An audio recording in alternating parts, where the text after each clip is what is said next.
What's up guys? Nandito tayo sa ating cold chip scenario to boiler, and ang video na ito ay ginawa ko ay para sa aking mga kaklase and para sa mga future marine engineers sa Dr. Carlos Lanting College.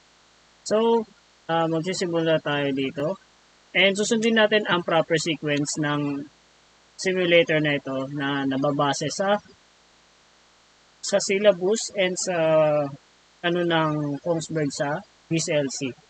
So, press F1 to start the sequence. And ang nakalagay dito is emergency generator, which is put engine control to manual mode. So, ito, naka-manual si emergency generator. Press start button. So, we need to check if the engine is running. So, ito, running ang ating emergency generator.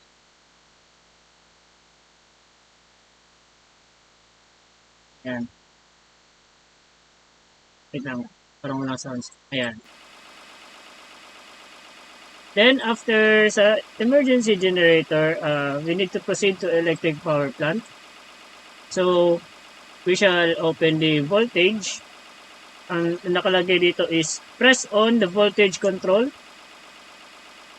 Then, voltmeter reading must be on 440 volts. And press into breaker. So, nakapasok na ang ating emergency generator and meron na siyang 440 volts. Then, after nyan, proceed tayo sa emergency switchboard and press in all auxiliary machineries. So, all. So, lalatin natin ito.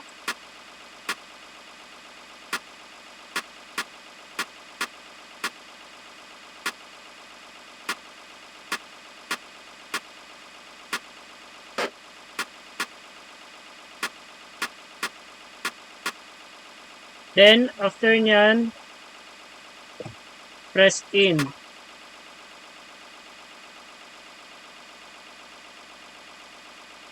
Ayan.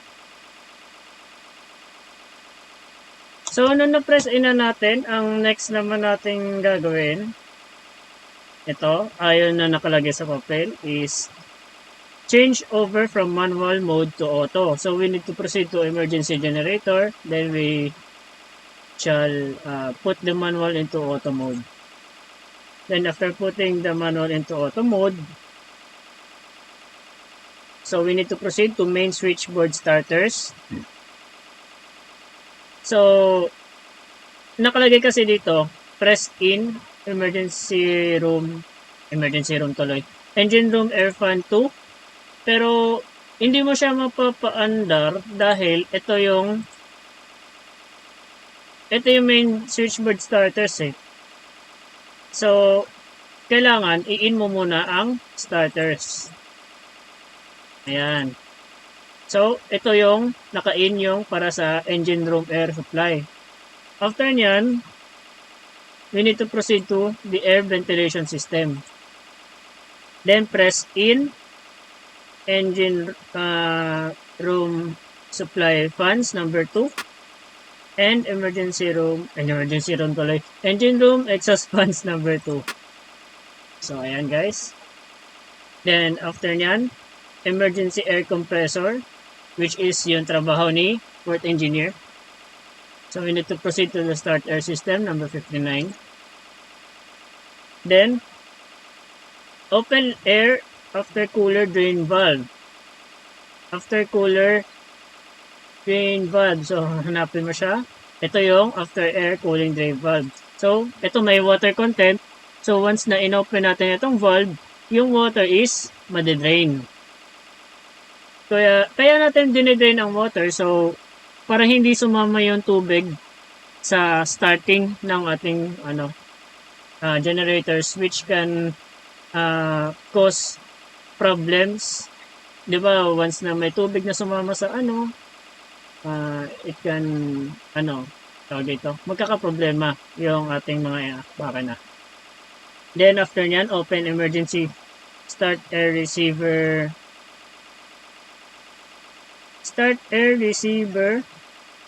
drain valve. So, asan ang drain valve? Start air receiver drain valve. Ito. So, naka-open. After nyan, close all drain valve when the water content is 0. So, 0 na ang water content, so we shall close the drain.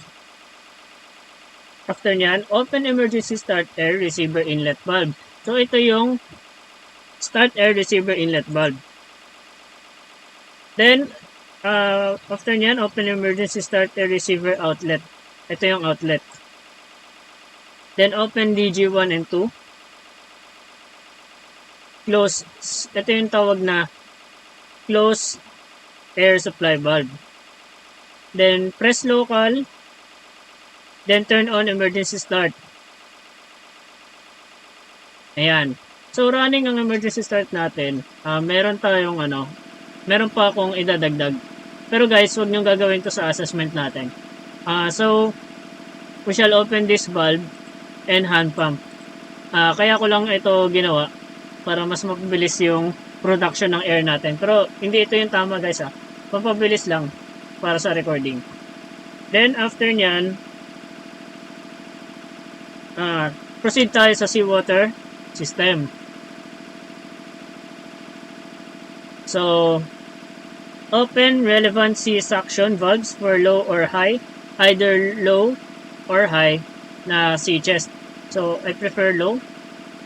So, na-open natin ang suction valve niya. And, open valves to DG1 and DG1, DG2 freshwater coolers.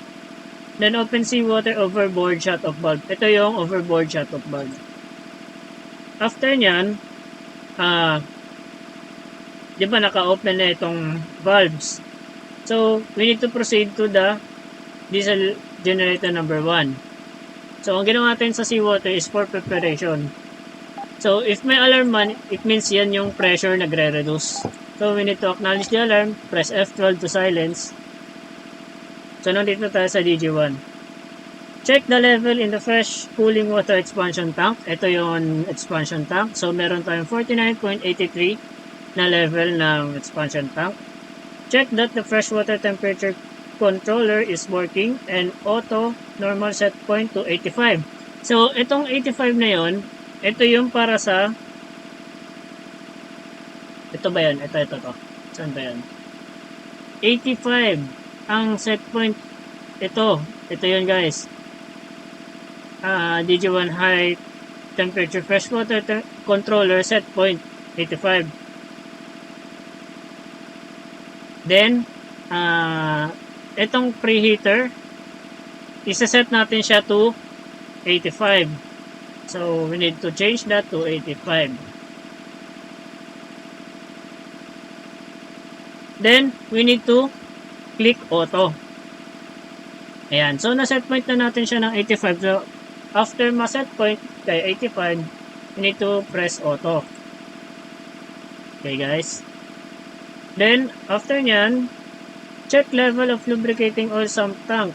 So, we have 25 level of sump tank. So, we need at least minimum of 40%. So, open the lube oil makeup valve because we need to refill the lube oil storage tank.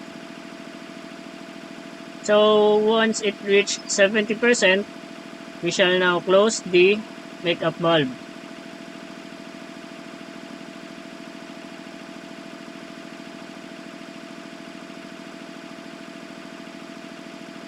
So ayan kapag naging 70 to, i-close na natin to. So, umabot na 70, so, na-close na natin ang makeup valve. After nyan, the next process is ensure, line up lubricating oil system. Normally, one filter is in operation and one filter is clean and on standby. So, proceed tayo dito sa, line up lubricating oil system. So, ang gagawin, magpo-proceed ka dito sa ito yung shut-off valve. So we need to line up. So we need to open the shutoff valve and we need to open the DG1 fuel oil filter number 1. So itong number 2 is for standby and for cleaning. So habang nililinis to, ganun, ayun yung nasa papel. Then after nyan, ensure that lubrication oil valve to the sludge tank is closed. To the sludge tank. So ito yun. So naka-close ang itong lubrication oil valve. Then start the electrically driven lubricating. Pero ito guys 'di ba ano tayo dito? Nag-line up tayo dito ng fuel oil. Nag-line up tayo ng fuel oil, then magla-line up din tayo ng lubricating oil. So we need to open this one. So guys. So nakalagay start the electrically driven lubricating oil pump manual pre-lubrication. So ito 'yon. Priming pump. So we need to press that. So after that, check that the oil pressure is increasing. So ito yung flow, ito yung pressure. So kung may pressure, ayan, may pressure na 2.91. Then set the electrical lubricating oil pump in auto mode by pressing auto. So we need to press the pump control into auto. Ayan. So after na ma-press to auto, check water level in fuel oil service tanks. Fuel oil service tanks. So we need to proceed here. Ayan. Ito yung service tanks. So kung may water level man siya, i-drain natin siya. So dito, check natin kung may water level. Wala. Okay. Okay, wala. Then, next is proceed sa fuel oil service tanks. Ensure that the fuel oil supply valves from diesel oil service tank to generator engine are open. So we need to, so ito, hindi siya naka-open. So we need to open the shutoff valve and the valve through the diesel generator number 1 and 2. Then proceed to diesel generator number 1. Open fuel oil inlet valve to fuel oil pump. So ito, open the fuel oil inlet valve. Ito yon guys. Ito yung shutoff valve. Ito yung sa fuel oil filter number 1. Open fuel oil valve before fuel oil filters. Normally, one filter is in operation. So ito, inopen natin to. Then, inopen din natin yung isa. Then, yung isa naka-close for standby operation. Then, check the position of the oil three-way valve. So, ito yung three-way valve. So, saan siya naka-open? So, yung yellow is diesel oil. Ito naman dito sa is fuel oil. So, naka-direct siya sa diesel oil. So, goods yan. Then, after that, rito tayo sa start air system. Open start. So, kung puproceed ka na start air system, then nandito ka sa DG1, ito na yon 059. So, we need to click that and check the pressure is 21 na. So, nakalagay open start valve start air must at least 15 bar or 218 on the starting line. So, nag-exceed na siya sa 15. So, maganda yon guys. So, put emergency air compressor start panel to remote. So, ito, gagawin natin siyang remote. Then, after that, proceed tayo sa DG1. Then, ang right temperature kasi nito guys is 50 para mapa-start na natin ito. Kahit 50 lang guys. Pero, ito dahil recording naman ito guys para mas magkaroon lang kayo ng knowledge. Isa-start natin to. So, ang nakalagay dito is, if any of the alarm lamps red at the local panel are lit, press the reset button. Start the engine from the local panel by pressing the start button. So, we press the start button.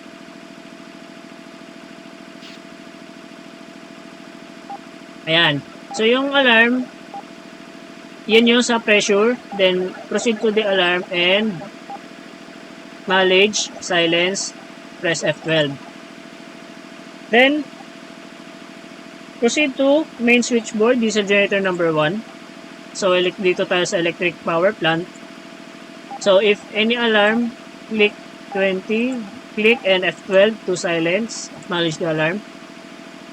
And check voltage and frequency.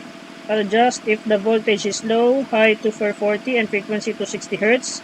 Adjust by decreasing or increasing button at the governor. So, ito. So, we need to open the voltage. Ayan. So, if the voltage reaches 440, ayan. Nakalagay, wait for the diesel generator number 1 indicator light if it's running and parameters is stable. So, click diesel generator number 1 and if ready, we shall press connect. So, ito. Then, check 60 voltage, connect to circuit breaker. So, check voltage and frequency. So, kung may alarm ulit, just silence, manage the alarm, and connect to the circuit breaker. Ayan, so connected na tayo sa circuit breaker. So, once connected to the circuit breaker, yung lahat ng auxiliary pump na ginamit natin is mamamatay. So, ang gagawin natin, let's proceed to main switchboard starters and in all the the system. So, in natin lahat to. Pero guys, yung technique natin na mabilisan, para sa akin, maganda rin yun, mabilis. Pero yung proper, ito yung proper. Then, in na natin itong mga to. Then, we proceed to feeders and in all.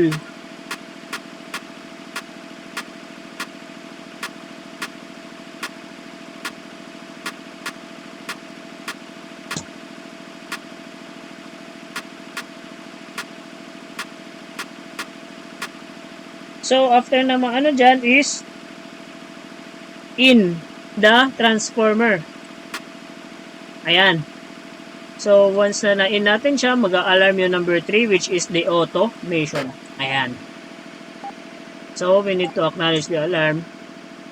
Then, after that, start all, emergency, engine room supply, start all. So, nakalagay lahat. 1, ayan, so, running na lahat. Then, after that,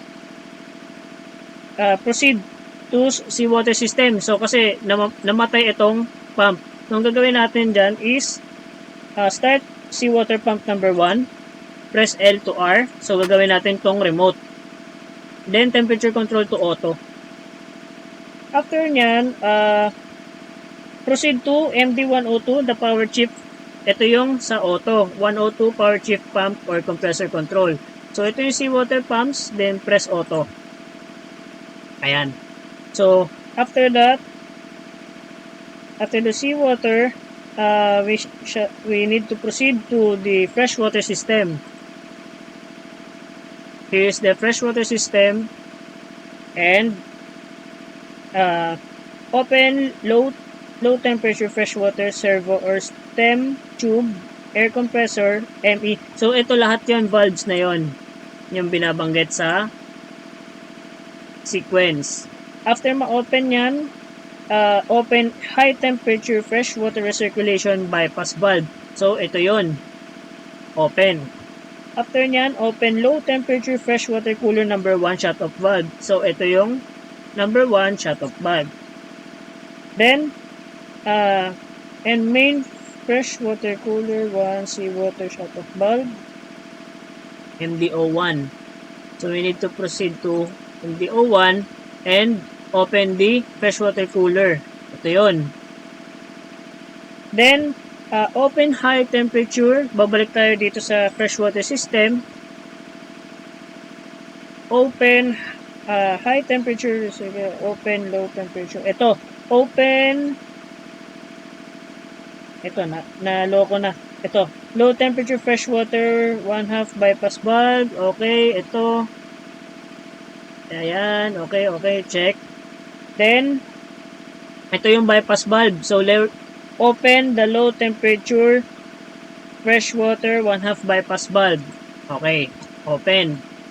Once open, set low temperature fresh water to auto. Ito yung control. Then after that, start low temperature fresh water pump number 1. Ito, then put into remote. After we put into remote, ayan, check for the flow. So, may flow. Okay. Then, we need to proceed to the pump control and press auto for the low temperature freshwater pumps. After that, open high temperature freshwater ME preheater steam valve. So, ito yung ME preheater steam valve open. Then, open high temperature freshwater ME preheater inlet valve. So, ito yung inlet valve. Kasi ang gagawin mangyari dyan guys, yung freshwater, magpo-flow siya papasok dito sa inlet valve. Then, yung steam, once na nag-heating si freshwater, lalabas siya papunta dito sa labas ng valve, then proceed sa air, sa main engine para i-warm ang ating main engine. So, may alarm, then we acknowledge the alarm. Ayan. So, open high temperature ME inlet shut-off valve. ME shut-off valve. Ito yon. Inlet shut-off valve open. After na ma-open yan, open a high temperature freshwater main engine outlet shut-off valve. Ito yung shut-off valve ng outlet ng main engine. After that, start main low temperature freshwater pump number 1, then put into remote. Pump to remote, check for the flow. Bakit low temperature pump number 1? Dapat high temperature pump number 1 yun. So, baka na-typo lang ito. So, we need to open the pump number 1 and put it into remote. So, press the L to R, then proceed to panel directory and power chip pump control, and press auto. Ayan. So, back. Then, go to MD102 power chip. Ayan. So, nagawa na natin. Then, we need to proceed to service air compressor. Ito na yung kay port engineer. So, service air compressor dito sa service air system. Then, open freshwater inlet valve to service air cooler. Inlet valve. Freshwater. So, ito yon. Ito. So, ano ba to? Open freshwater inlet valve. So, may alarm. We need to acknowledge. Silence. Nakalagay, open freshwater inlet valve to service air cooler. Ito yon. Ito ba? Hindi. Freshwater inlet valve. So, ito yon. So, we need to open that. Ito yung cooler ni compressor. Open the drain valve from service air cooler. Ito yon. Then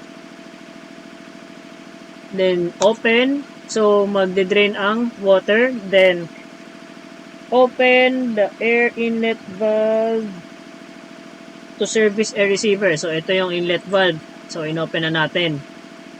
Then, ang gagawin, operate drain valve from service air receiver to remote any water present.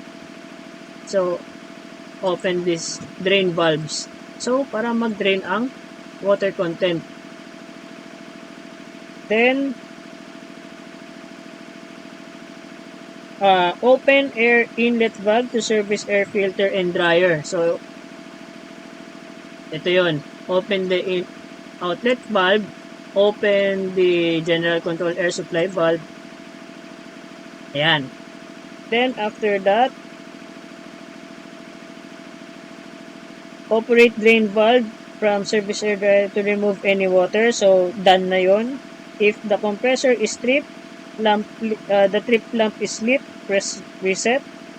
So, hindi naman nakatrip ang ating service air system. Then, close service air makeup valve from start air receiver number 1. Ayan, so we need to close the drain valves. Then,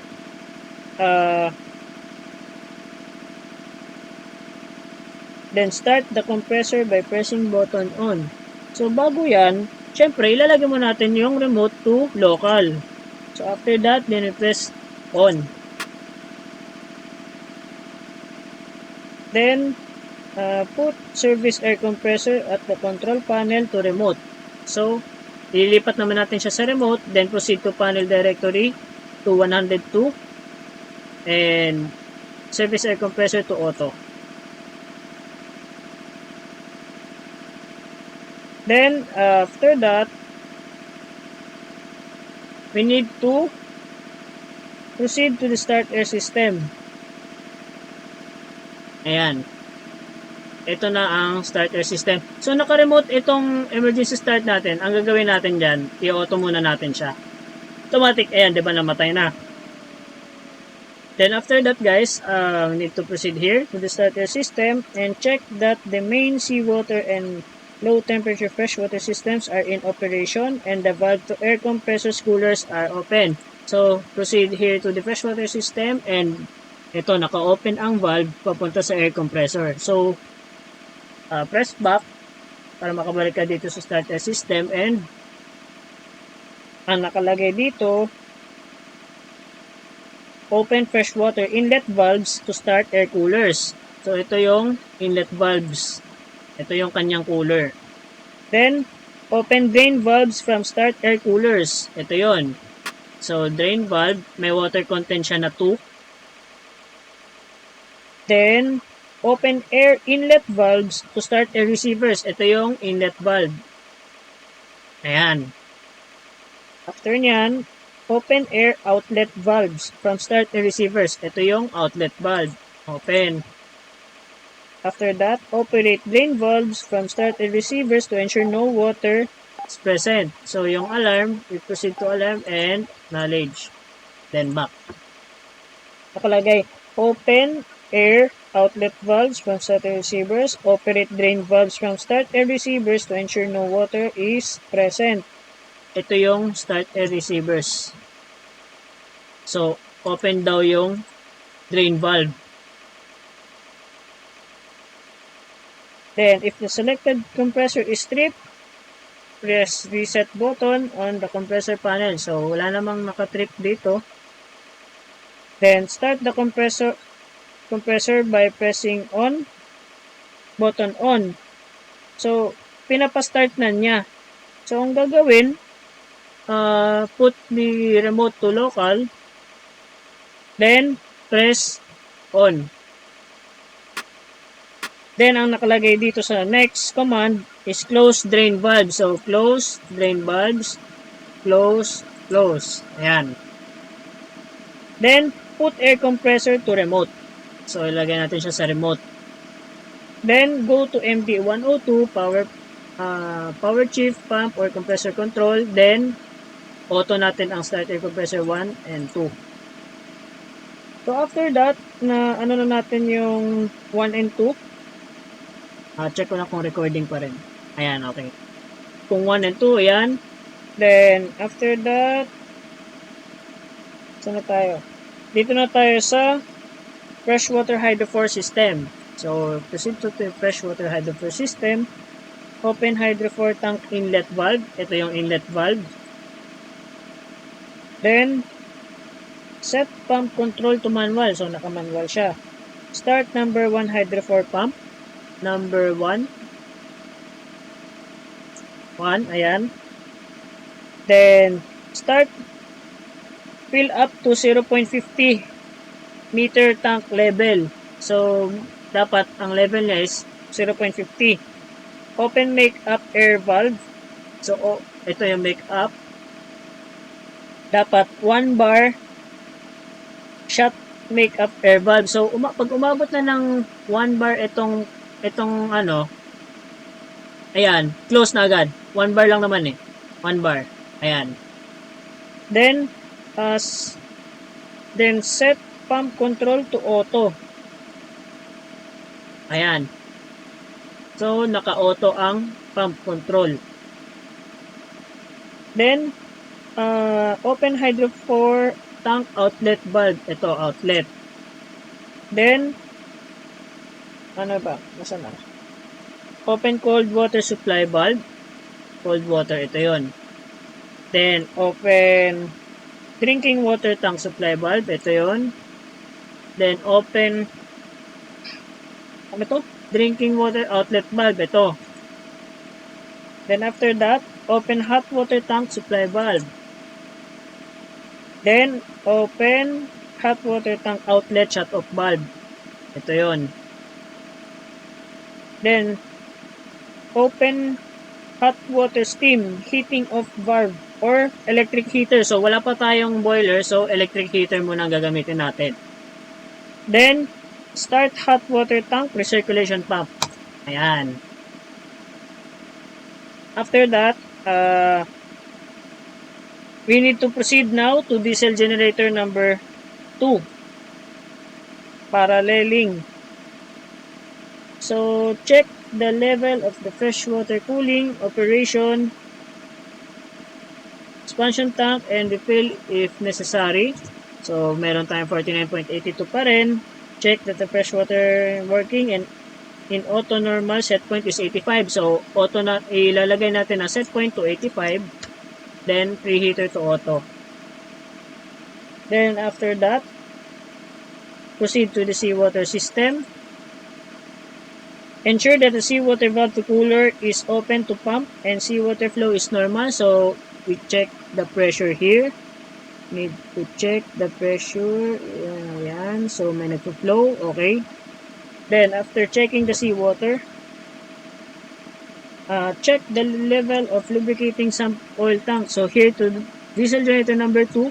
So, low level ang ano natin. So, we need to fill the lube oil. At least, minimum niya is 40%. So, which means is 70 yung level. Maximum niya is 75%, guys. Take note. 75% is the maximum.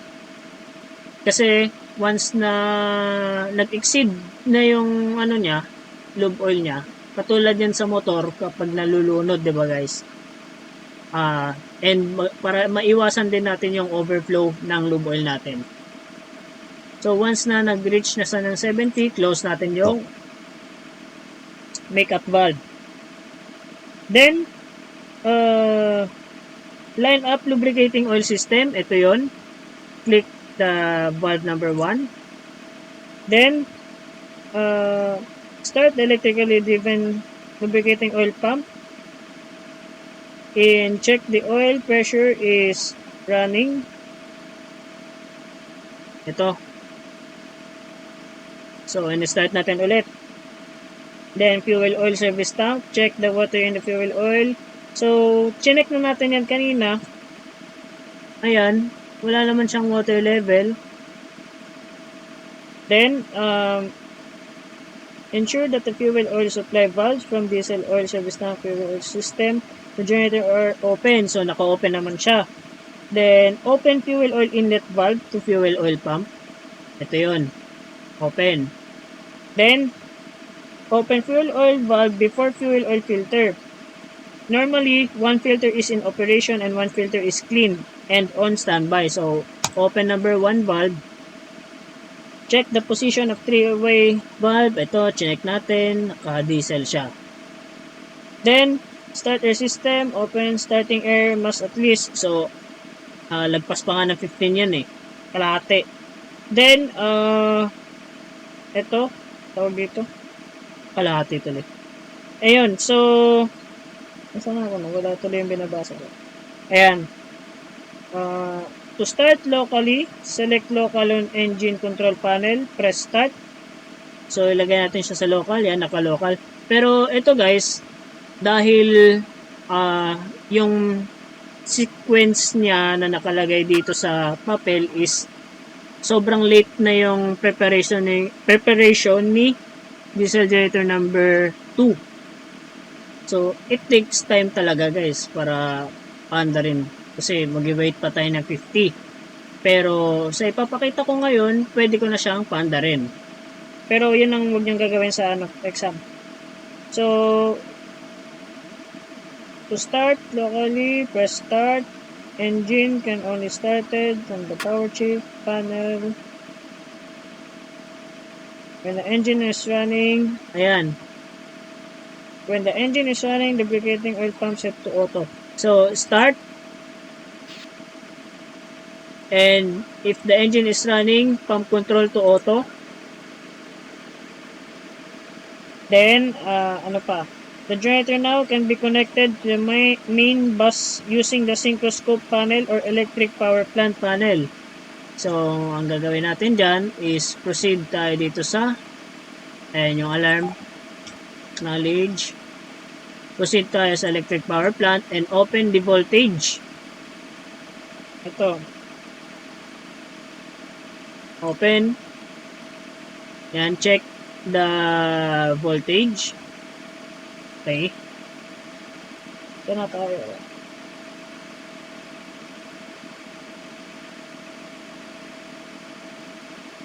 The engine can be started. No engine.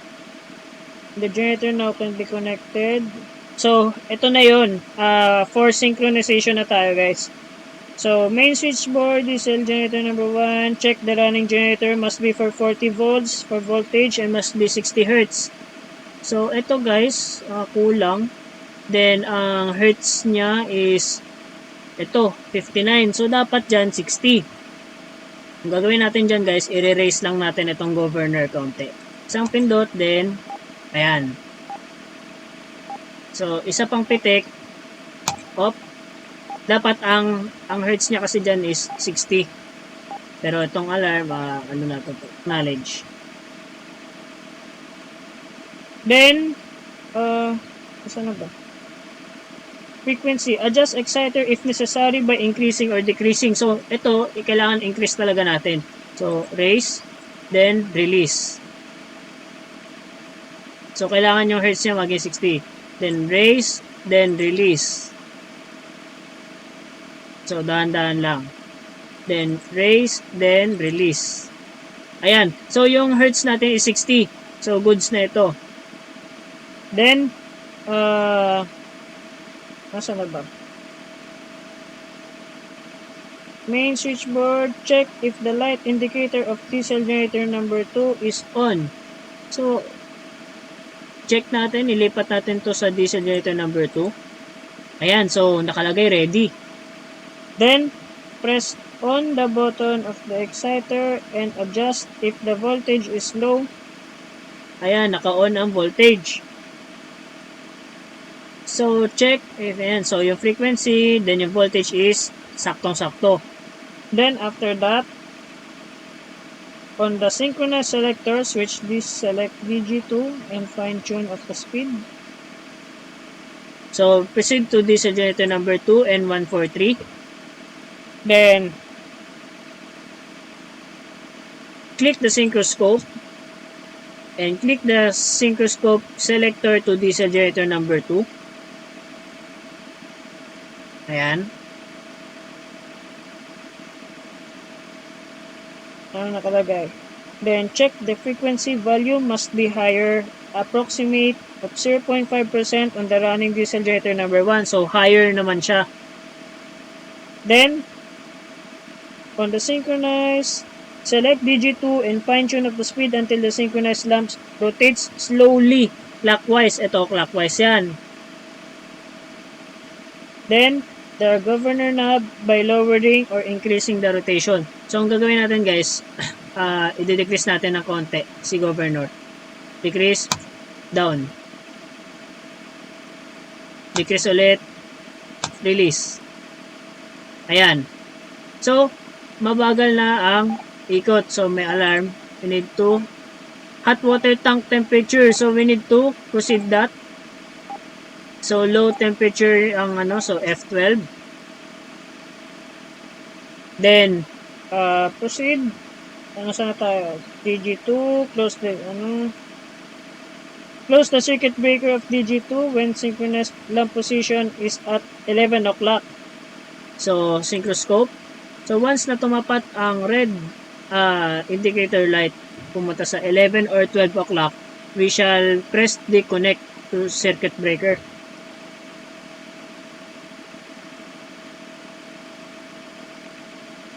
So, kapag 12 o'clock, ayun na, 1, 2, 3, connect.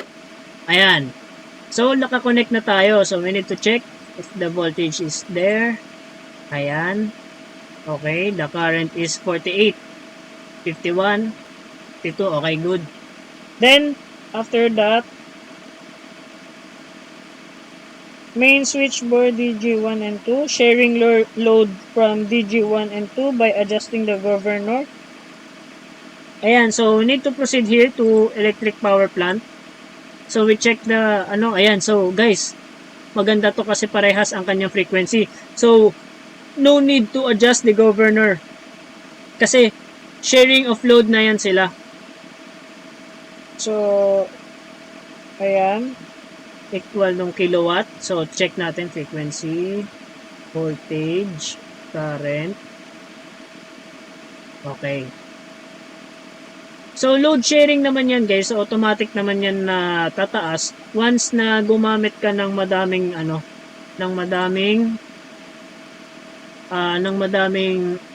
machineries na para tumaas pa tong load neto ni DG2.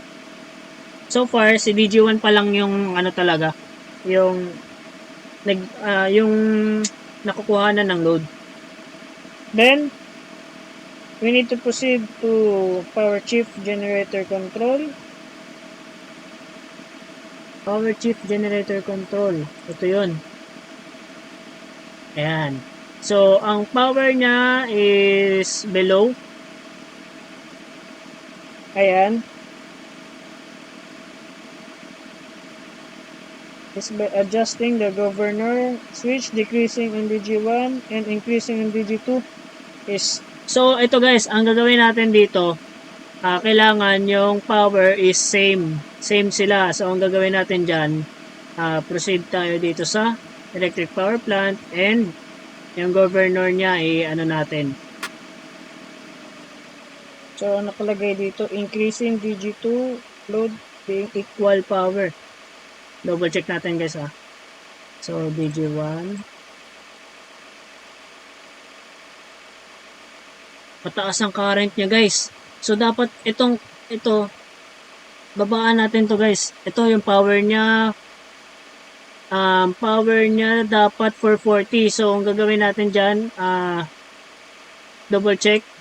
Diesel generator number 2, 143. Negative. So, ang gawin natin, increase natin ang governor.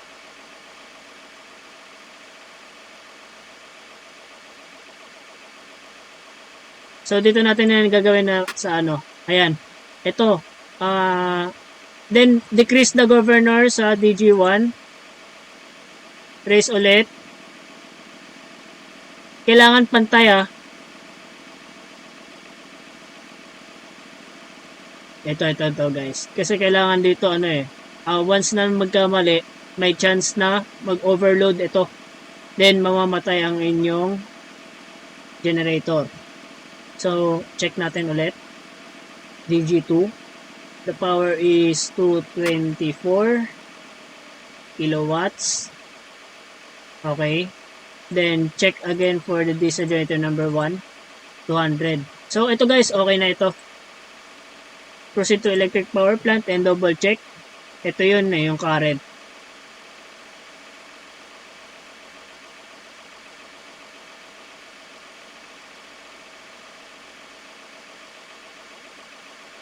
So, after na yan, we need to proceed to boiler combustion na tayo. Boiler combustion.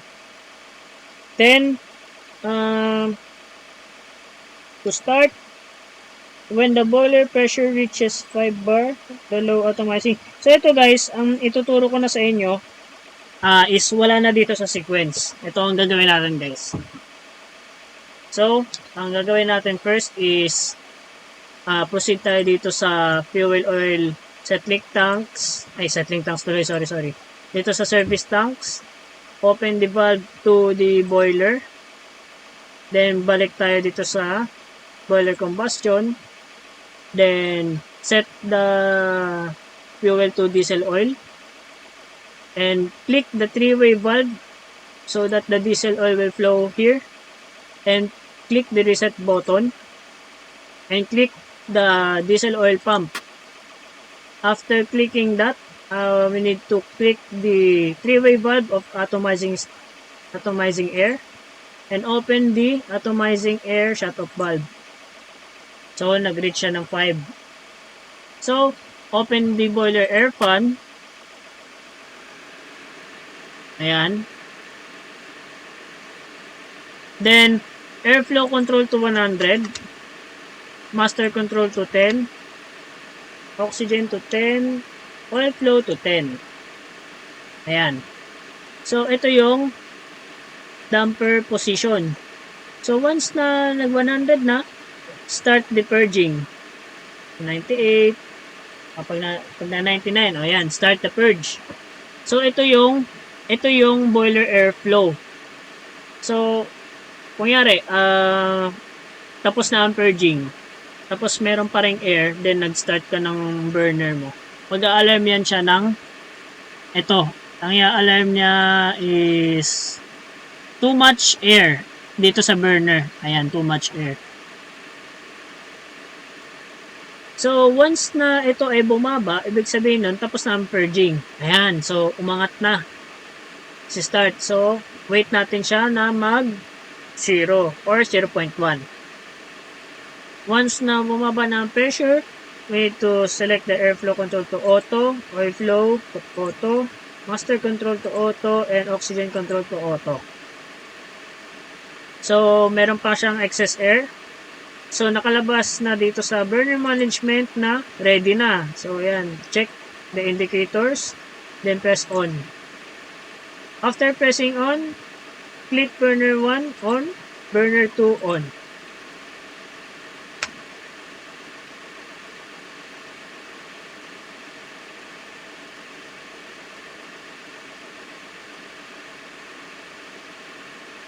Ayan. So, we need to wait. Ayan. So, ang boiler natin is, tama na. Then, now we need to proceed to the oil-fired boiler, then open the boiler vent valve. So, we need to wait for the temperature to reach its boiling point.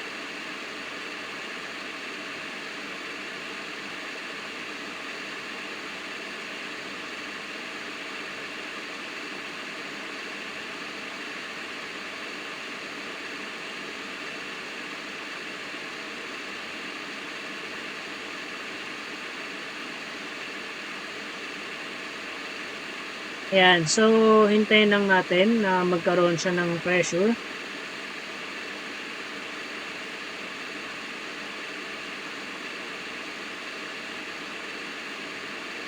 So habang naghihintay tayo, dito na lang tayo maghintay sa steam generation plant. So check the possible, then so, open main feed water discharge valve. Main feed water discharge valve. Main feed water discharge. Ito yun. Open. Then, level control manual output set to 0. Ayan, dapat yung manual naka-0 siya.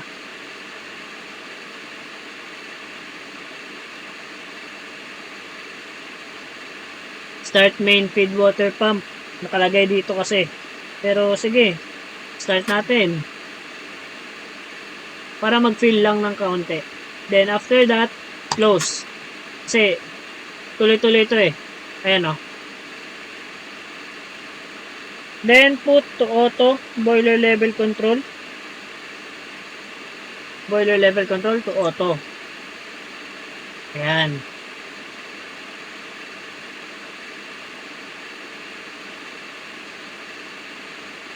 So the pressure is rising now. So we shall now close the vent.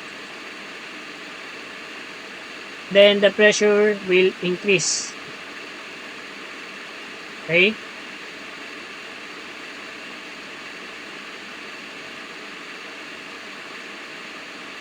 So mababa pa yung pressure natin. Then while the temperature is increasing, so we need to open the boiler circulation outlet valve and the circulation pumps. After that, need to ayun, nag-negative. So ito guys, disregard nyo muna ito. Mali ito. Hintayin muna natin itong pressure. Kung pag nag-negative ito guys, ang gagawin nyo is open the vent, then reset. Open ulit. Ayan. Open, then close. Okay? So yun guys, huwag nyo na lang pansinin yung mali ko. Pero kaya nyo yan. So once na mangat na ang pressure, ito, nagde-decrease. Bakit siya nagde-decrease? Ayan. So increasing ang kanyang pressure. Though dapat talaga bantayan natin to guys.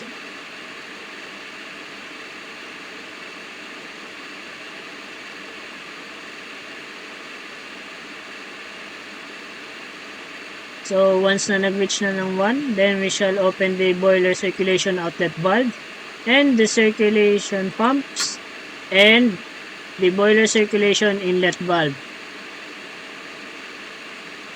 Ayan.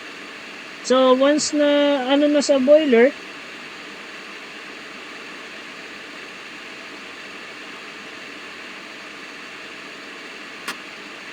ayan. So ayun na guys. Dito na matatapos ang ating ang ating video for cold ship to boiler. So ito guys, ang pressure niya once it reach to 7 or 8, mawawala na itong alarm na ito. So ito guys, once na nag-reach na siya ng 7 or 8, dito ko natatapusin ang video na ito. So thank you for watching guys. Please like, share, and subscribe. So ito, 5 pala.